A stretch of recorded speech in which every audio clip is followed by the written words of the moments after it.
Salut!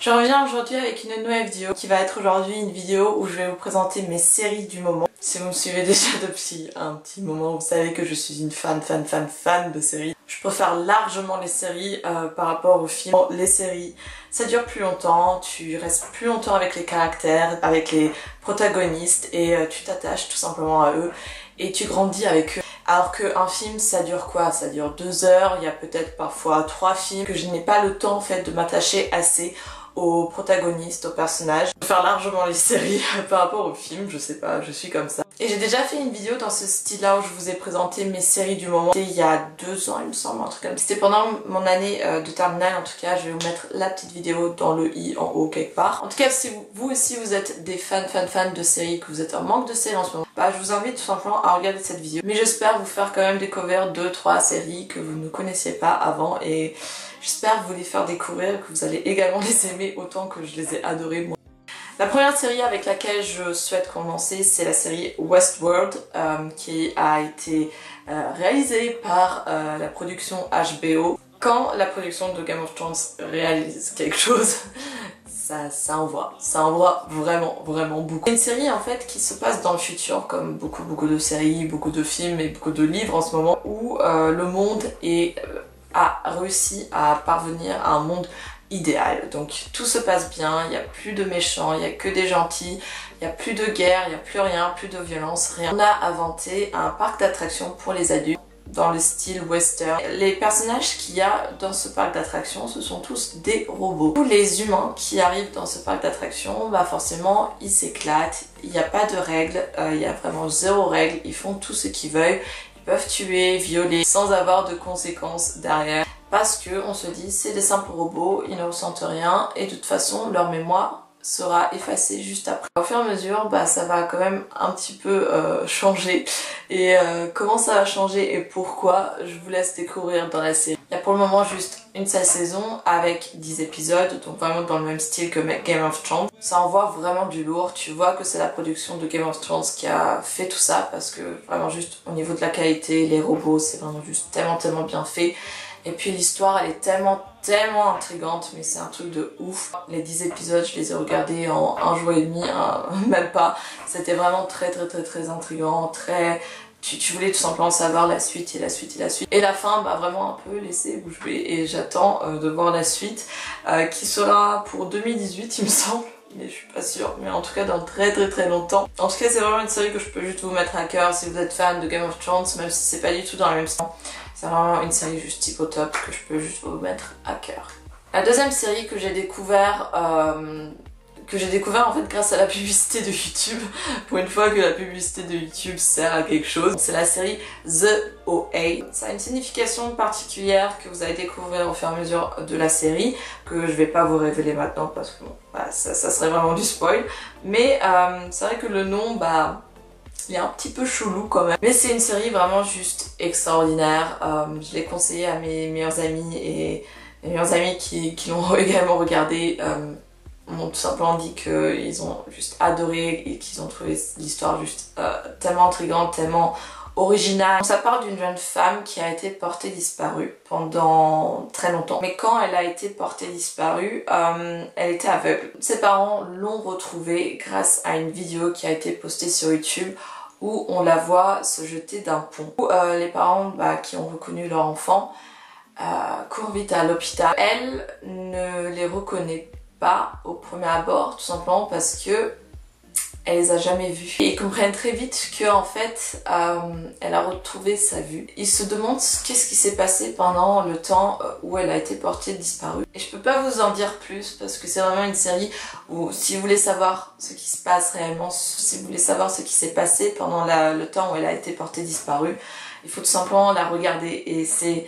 une série vraiment qui est aussi assez émotionnelle et avec plein de suspense, avec plein de points d'interrogation et vraiment, même quand tu as fini la première saison, parce qu'il y a juste une seule saison avec 10 épisodes aussi à peu près, à la fin du dernier épisode, tu as encore des questions et mes amis m'ont direct envoyé à chaque fois des messages « Christina, je comprends pas !» J'ai juste hâte de voir la saison 2, mais vraiment juste hâte.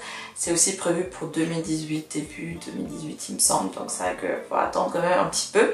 Et c'est une série qui a été tournée face à Netflix. Les séries Netflix, j'ai juste dévoré ça, j'ai trouvé ça juste génial. À côté des séries HBO, je trouve que c'est vraiment aussi les meilleures séries qu'on peut trouver sur le marché en fait. Ensuite j'ai découvert la série 3% que ma meilleure amie m'a fait découvrir. C'est une série également Netflix. En fait, ça se passe aussi dans le futur. Le monde est séparé en deux. Donc il y a les riches et les pauvres. Les riches font partie que des 3% en fait. Et tout le reste, ce sont des pauvres. À l'âge de 18 ans, tout le monde a le droit de passer le test pour faire partie de ces 3% de riches. Du coup, il y a plusieurs épreuves à faire qui sont physiques, qui sont logiques, qui sont intellectuelles. Seulement 3% de toutes ces personnes qui ont participé au test vont réussir à être intégrées dans les riches. Et il y a bien sûr, comme dans toutes les dystopies, dans toutes les histoires qui se passent dans le futur, il y a également des personnes, des groupes rebelles qui sont contre ce système, qui sont contre cette idéologie-là. C'est une série juste super intéressante, vraiment t'es vraiment transporté dans ce monde-là, pareil, t'as envie de savoir ce qui se passe, etc. Et même c'est très sympa parce que pareil, il y a pour le moment juste une seule saison, il y a 10 épisodes aussi.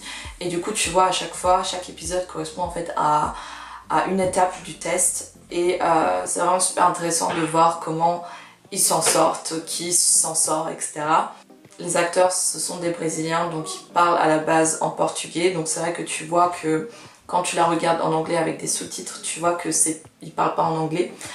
Ça peut être peut-être un peu dérangeant pour certains. Moi personnellement, je me suis vite habituée. Et pareil, j'ai juste tout simplement trop hâte de voir la saison 2. Ensuite, il y a bien sûr Riverdale. Je pense que tout le monde en a déjà entendu parler. Ça a un peu fait le tour de la planète. Tu retrouves tous les clichés de toutes les séries confondues. Tu retrouves du Vampire Diaries, du Teen Wolf, du Pretty Little Liars, surtout du Pretty Little Liars parce que il y a tout ce qui est mystère et tout. Riverdale, c'est une ville où il s'est passé un événement étrange.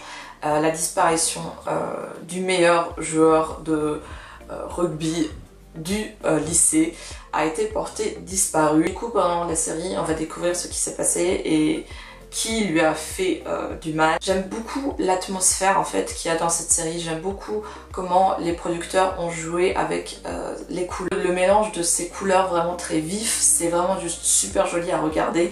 En plus, je trouve ça cool parce qu'il y a pas mal de roues. Et je trouve que ça change d'habitude. Cos Sprouse qui y joue. Quand j'étais petite, La vie de Palace de Zack et Cody, c'était juste ma vie. Je regardais ça, mais tout le temps, je connais les épisodes par cœur. Et c'est vrai que ça m'a fait tellement plaisir de le revoir dans une série que je pouvais tout simplement pas passer à côté. Par rapport à Pretty Little Liars, t'as quand même beaucoup plus rapidement des informations, ça faut le dire. Mais j'étais quand même pas mal déçue par la fin. Enfin, je sais pas, je m'attendais à un truc plus spectaculaire. Ensuite, j'ai bien sûr regardé 13 Reasons Why. Je pense que j'ai plus rien à dire par rapport à cette série, ça a vraiment fait le buzz et je trouve ça aussi bien que ça a autant marché, que ça a fait autant de bruit. En fait, ça parle d'une jeune fille, Anna, qui s'est suicidée. Elle a laissé 13 cassettes pour les 13 personnes qui sont les raisons pour son suicide. On suit le personnage Clay qui écoute ces séries, qui écoute ses cassettes et on suit avec lui en fait le raisonnement de Anna, qu'est-ce qui l'a poussé à commettre le suicide. J'ai trouvé cette série vraiment juste super, les acteurs j'ai adoré l'actrice qui jouait Anna, vraiment c'est au top, surtout que c'était son premier rôle, je suis vraiment juste devenue fan. Ils vont faire une deuxième série du coup, une deuxième saison pardon. Et c'est vrai que je sais pas trop quoi en penser. J'ai peur qu'ils vont un peu tout gâcher, après je vais quand même la regarder. Et pour finir, dernière série que je regarde en ce moment, et qui est une vieille série que je pense que beaucoup d'entre vous ont déjà regardé, c'est Buffy contre les vampires. Oui, je sais pas ce qui s'est passé, mais en fait, si, je sais très bien ce qui s'est passé, c'est que j'étais chez ma meilleure amie, ça passait à la télé, elle est complètement fan de Buffy et du coup ça m'a donné envie de regarder cette série. C'est un peu la seule que j'ai jamais regardée, que j'ai jamais touchée en fait, je sais pas pourquoi. Mais c'est une très vieille série, c'est-à-dire qu'elle est apparue en 97, donc quand je suis née, et elle s'est terminée en 2003, donc c'est vrai que j'étais très jeune quand ça s'est passé. Alors je suis actuellement à la saison 4 et vraiment regarder quelques épisodes le soir avant d'aller dormir. J'adore. Donc ça parle en fait de Buffy qui est la tueuse de vampires. Et du coup il se passe plein de choses, avec ses amis, avec son observateur, bah, ils combattent les démons, les vampires, etc. Ils sauvent le monde en quelque sorte. Et c'est vrai que c'est très sympa, j'adore regarder. Donc voilà toutes les séries du moment que je peux juste vous mettre à cœur. J'espère vous avoir fait découvrir quelques séries, au moins 2, 3. Je sais pas, n'hésitez pas de me laisser savoir dans les commentaires quelle série je vous ai fait découvrir. Donc quand vous allez voir cette vidéo, on va être dans la semaine du premier épisode de la nouvelle saison de Game of Thrones, donc j'ai très hâte de voir cet épisode là. Sinon dites-moi aussi qu'est-ce que vous en avez pensé de la fin de Pretty Little Liars si vous l'avez vu le dernier épisode. Moi personnellement j'étais extrêmement déçue. Pour vous dire c'est une série vraiment que j'ai regardée jusqu'au bout en me forçant en fait. Vraiment pas du tout aimé. 7 ans pour arriver à ça.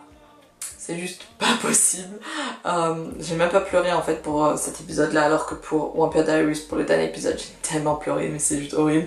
Même si c'était pas un super épisode non plus, mais c'est vrai que j'avais plus d'affection pour Vampire Diaries que pour Pretty Little Liars, parce que vraiment le dernier épisode de Pretty Little Liars m'a tout simplement confirmé à quel point j'étais contente que cette série s'est terminée tout simplement. Et à ce, je vous dis d'avoir confiance en vous, parce que vous êtes des personnes super. On se dit très vite pour une nouvelle vidéo. Ciao!